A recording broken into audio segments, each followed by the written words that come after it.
ধন্যবাদ সবাইকে। বর্তনীয় জলবিদ্যুৎ অধ্যায়, এটা বর্তনীয় জলবিদ্যুৎ অধ্যায়ের দ্বিতীয় লেকচার, দ্বিতীয় ভিডিও। গত ভিডিওতে আমি হয়তো তোমাদেরকে বিভ্রান্ত করে থাকব। গত ভিডিওতে আমি দুটি শব্দ বলেছিলাম যার পরিপূর্ণ ব্যাখ্যা প্রদান করা হয়নি। সময়ের স্বল্পতার কারণে, সময়ের সীমাবদ্ধতার কারণে গত ভিডিওতে বিষয়গুলির বিস্তারিত বলা হয়নি। শব্দ দুটি হচ্ছে তড়িৎ প্রবাহ, তড়িৎ প্রবাহ যাকে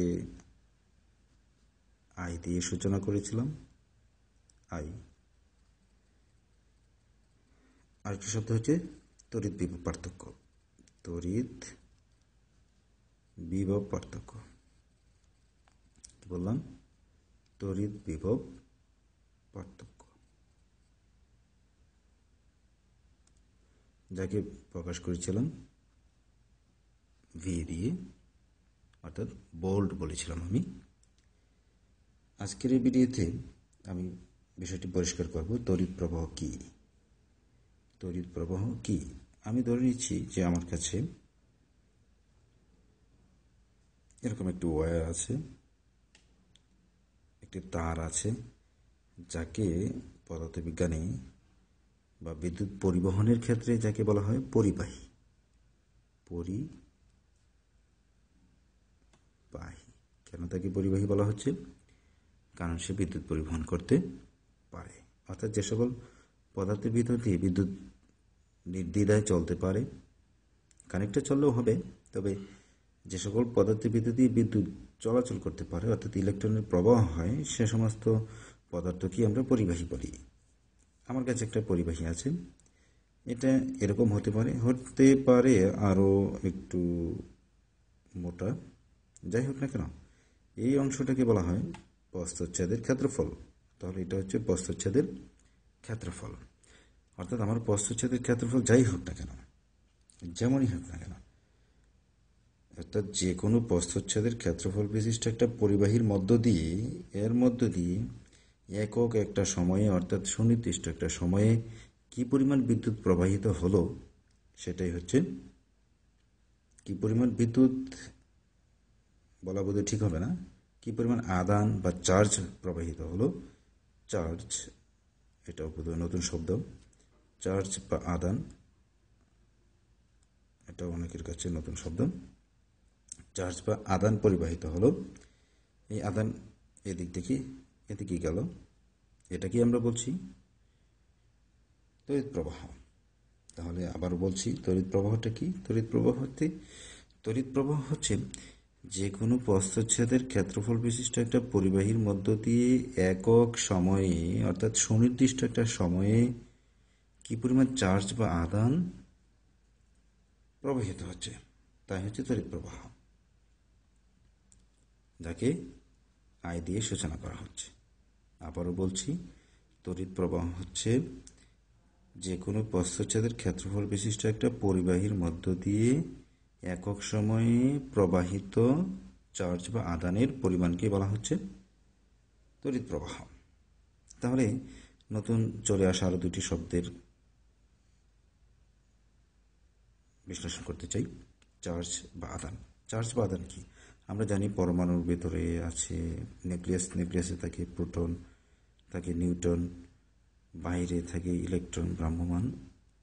তো এগুলো হচ্ছে পদার্থের মৌলিক কণা, পদার্থের মৌলিক কণা। এই মৌলিক কণাসমূহের কিছু বৈশিষ্ট্যসূচক ধর্ম আছে, কিছু বৈশিষ্ট্যসূচক ধর্ম আছে যেগুলোকে বলা হচ্ছে চার্জ বা আদান। তাহলে চার্জ বা আদান কি? চার্জ বা আদান হচ্ছে মৌলিক কণাসমূহের, পদার্থের মৌলিক কণাসমূহের বৈশিষ্ট্যসূচক ধর্মকে বলা হচ্ছে চার্জ বা আদান। এই চার্জ বা আদান পজিটিভ হতে পারে নেগেটিভ। অর্থাৎ এখানে পজিটিভ মানে হচ্ছে প্রোটন আর নেগেটিভ মানে হচ্ছে ইলেকট্রন। পজিটিভ নেগেটিভ দু ধরনের চার্জ বা আদান হতে পারে।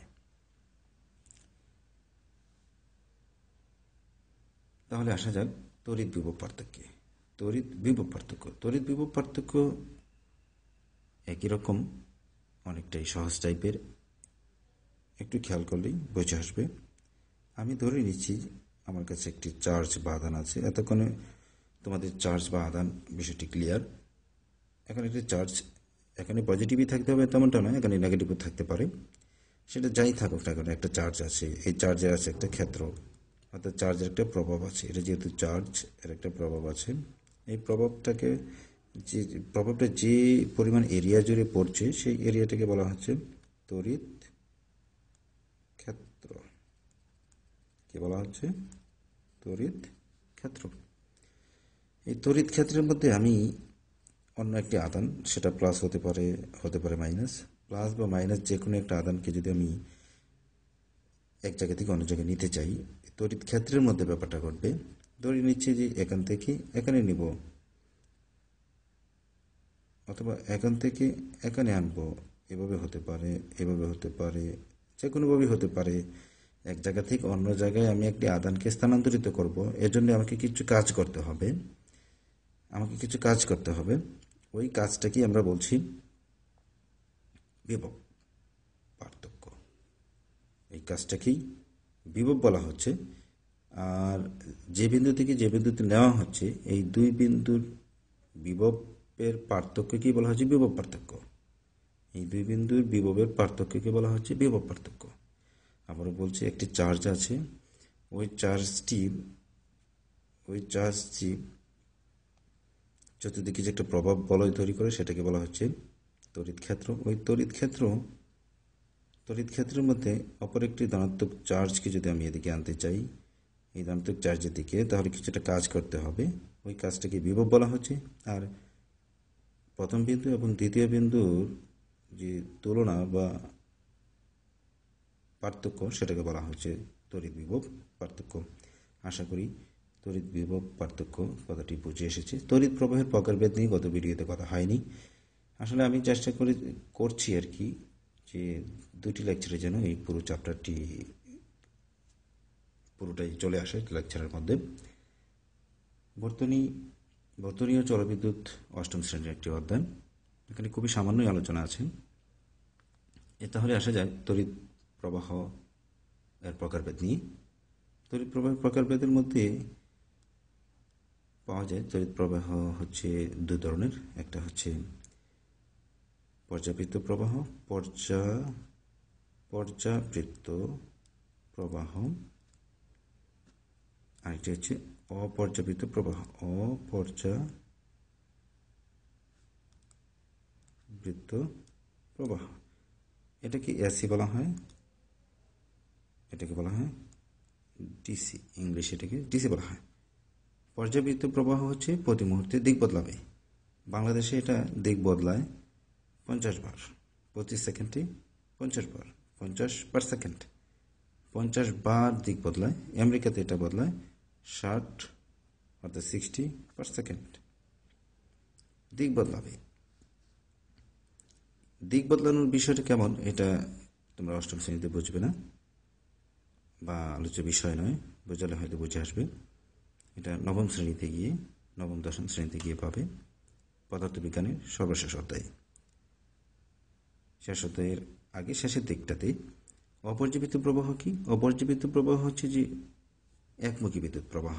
এটাকে একমুখী বিদ্যুৎ প্রবাহ বলা হয়। একমুখী বিদ্যুৎ প্রবাহ বলা হয়, অর্থাৎ এটা একমুখী যায়, একদিকেই যায়, এই জন্য এটাকে একমুখী প্রবাহ বলা হয়। এটা একমুখী প্রবাহ। যদি চিত্র আঁকা হয় তাহলে দেখা যাবে এরকম, যে পর্যাবৃত্ত প্রবাহ যেটা, আমি পর্যাবৃত্ত প্রবাহের চিত্র আসছে এখানে, এরকম প্রতি মুহূর্তে দিক বদলাবে। এটা হচ্ছে সোজা দিক, এটা হচ্ছে অপর্যাবৃত্ত প্রবাহ, এটা দিক বদলাচ্ছে না, কিন্তু পর্যাবৃত্ত প্রবাহটা এরকম করে দিক বদলাবে, প্রতি মুহূর্তেই দিক বদলাচ্ছে। এটা হচ্ছে পর্যাবৃত্ত প্রবাহ। এবার আরও একটি নতুন শব্দ, যেটা হচ্ছে রোধ। যে শব্দটি হচ্ছে রোধ, আমি রোধ নিয়ে কথা বলতে চাই। রোধ, এটা হচ্ছে রোধ। রোধ রোধ মানে হচ্ছে বাধা। এটা কি তাহলে মানুষ কর্তৃক মানুষকে বাধা? না, এটা হচ্ছে আমরা একটু আগে পরিবাহীর কথা বলেছিলাম। পরিবাহী পদার্থসমূহে যাদেরকে আমরা পরিবাহী বলছি, ওই পরিবাহীর ভিতরে এমন একটা গুণ থাকে, পদার্থেরই এমন একটা বৈশিষ্ট্য বা ধর্ম আছে যা তার ভিতর দিয়ে বিদ্যুৎ প্রবাহকে কিছুটা বিঘ্নিত করে। এটা পদার্থের নিজস্ব বৈশিষ্ট্য। পদার্থের বৈশিষ্ট্য এমন যে এর ভিতর দিয়ে ইলেকট্রনের যখন স্রোত প্রবাহিত হবে তখন ইলেকট্রনগুলো কিছুটা বাধার সম্মুখীন হবে। ওই বাধাটাকেই বলা হচ্ছে রোধ। তাহলে রোধটা কি? রোধ হচ্ছে মূলত পরিবাহীর যে ধর্মের জন্য, পরিবাহীটার যে ধর্মের জন্য এর মধ্য দিয়ে বিদ্যুৎ প্রবাহ বা বিদ্যুৎ চলাচলে বাধার সৃষ্টি হয়। মূলত পরিবাহীর যে ধর্মের জন্য এর মধ্য দিয়ে বিদ্যুৎ চলাচল বাধাগ্রস্ত হয়, তাই হলো রোধ। তাহলে রোধের সংখ্যাটা আবার বলছি, রোধ হচ্ছে পরিবাহীর একটি ধর্ম, যে ধর্মের জন্য ওই পরিবাহীর ভিতর দিয়ে বিদ্যুৎ প্রবাহ বিঘ্নিত হয় বা বাধাপ্রাপ্ত হয়। এ পর্যায়ে আমরা কথা বলবো বিদ্যুতের ব্যবহার নিয়ে। আমরা বিদ্যুৎকে জেনেছি, বিদ্যুতের বিষয়ে কিছু জ্ঞান অর্জন করেছি। এবার বিদ্যুতের সুষ্ঠু ব্যবহার, অপচয় রোধ ইত্যাদি বিষয় সম্পর্কে আমাদের জ্ঞান হলেই আমরা বিদ্যুতের সম্পর্কে অর্জিত জ্ঞানের সুষ্ঠু প্রয়োগ এবং সদ্ব্যবহার করতে পারব। আজকাল বিদ্যুতের ব্যবহার অপ্রয়োজনীয়ভাবেই অনেকেই বাজে কাজে ইউজ করছেন। কেউ বা অনৈতিকভাবে বিদ্যুৎ সংযোগ নিচ্ছেন, বিদ্যুৎকে অপচয় করছেন, অর্থাৎ যেটাকে সোজা কথায় বিদ্যুৎ চুরি বলা যায়। এরপর অপ্রয়োজনীয় ভাল্ব জ্বেলে বাসাবাড়িতে বিদ্যুৎকে খরচ করা হচ্ছে, এয়ার কুলার চালানো হচ্ছে। এরপর অযথাই কয়েকটি রুমে ফ্যান ছেড়ে রাখা হচ্ছে। এভাবে অপ্রয়োজনীয়ভাবে বাতি জ্বেলে রাখা হচ্ছে, অথচ ওই রুমটাতে কেউই নেই, তবুও বাতি জ্বেলে রাখা হচ্ছে। এভাবে আমরা বিদ্যুতের অপচয় করছি। ওই বিদ্যুতের অপচয় যেন না হয়, এই জন্য আমরা বাল্বের একটা আধুনিক বাল্ব, যেটা হচ্ছে এনার্জি সেভিং বাল্ব, সেটা ইউজ করতে পারি। এটা বিদ্যুৎ সাশ্রয়ী বাল্ব। এই বাল্বটা ব্যবহার করলে আমাদের বিদ্যুৎ খরচ অনেকটাই কমে আসবে, বিদ্যুতের বিলও কম আসবে। আর অপ্রয়োজনে আমরা এয়ার কুলারকে চালাবো না, অযথা ফ্রিজকে খুলবো না। এরকম কিছু উদ্যোগ নিলে বোধহয় আমরা বিদ্যুতের সুষ্ঠু ব্যবহার করতে পারবো। আর এভাবেই আমাদের সমাজ, রাষ্ট্র সুন্দর স্বাবলম্বী হয়ে গড়ে উঠবে। আশা করি এই ভিডিওটি তোমাদের উপকারে আসবে।